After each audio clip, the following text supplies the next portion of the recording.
มีต้นกำเนิดมาจากดินแดนแคว้นยูนนานประเทศจีนซึ่งได้จัดเข้าแต่ม้วนภาษาจีนทิเบตมีภาษาปากเว้ามาจากภาษาโลโลว่ามีตัวอักษรสาและว่ามีการบันทึกเป็นลายลักษณ์อักษรไว้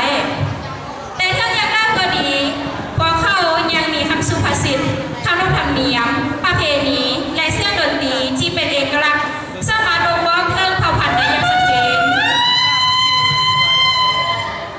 ส่วนภาวะอาส่วนใหญ่ที่ตั้งเดิมอยู่บริเวณภูสูงทิศตะวันออกเฉียงเหนือ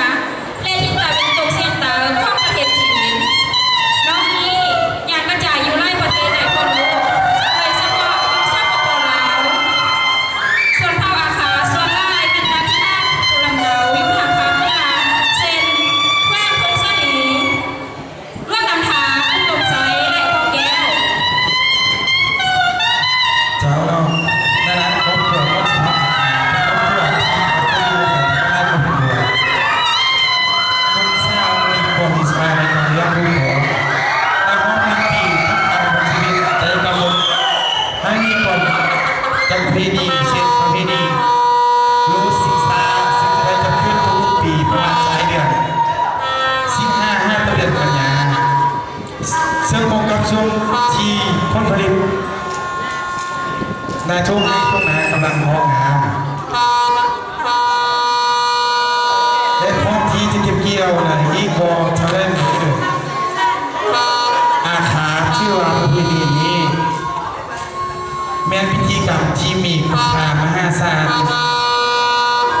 ด้วยภูมิปัญญาในการส่งเสริมองค์หูอย่างเกี่ยวพันกับชีวิตการเป็นอยู่ของเผ่าอาขาอีกด้วย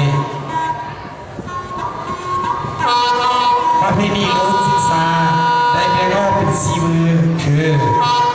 มือที่1เป็นมือที่ห้ากระเกียบข้าวของและอุปกรณ์ต่างๆ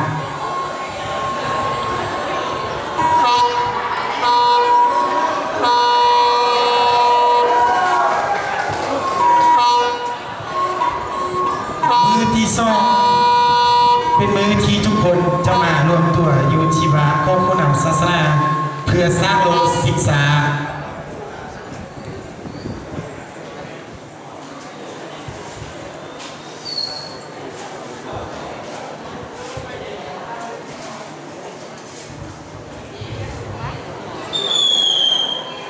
ตอนนี้เราก็จะเอากำลังมวลซื่นในการจัดพิธีเพื่อจะมาแบ่งโลกศึกษามือถัดมาเนาะเป็นมือที่ทุกคนกำลังมารวมตัวอยู่ที่บ้านของผู้น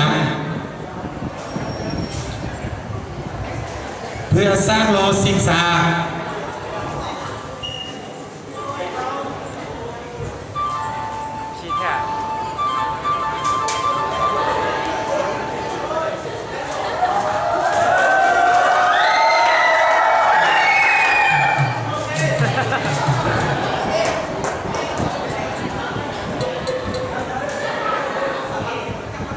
มือที่3ทุกครอบครัวจะมีการจัดฉลองพร้อมทั้งเชิญเอาผู้อาวุโสหรือแขกตามบ้านมาร่วมรับประทานอาหารเพื่อเป็นสิริมงคล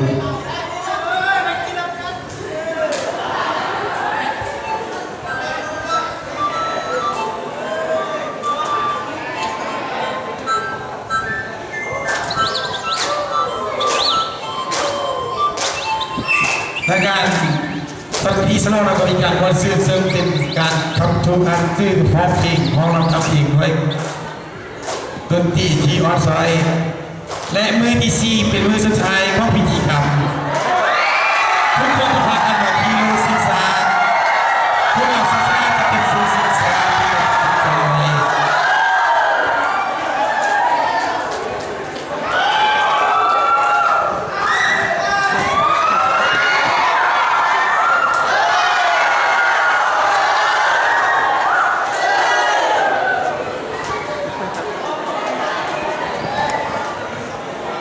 ชื่อว่าบรรยากาศในการรู้ศึกษาจบลงเพียงเท่านี้และเป็นการที่สุดพิธีกรรมโลศึกษาณเวลาต่อไปนี้ข้อเสนอประดา ทานแค่ผู้มีเกียรติครับชมการแสดงข้อห้องปีซ่อคณิตศาสตร์ข้อเสริญ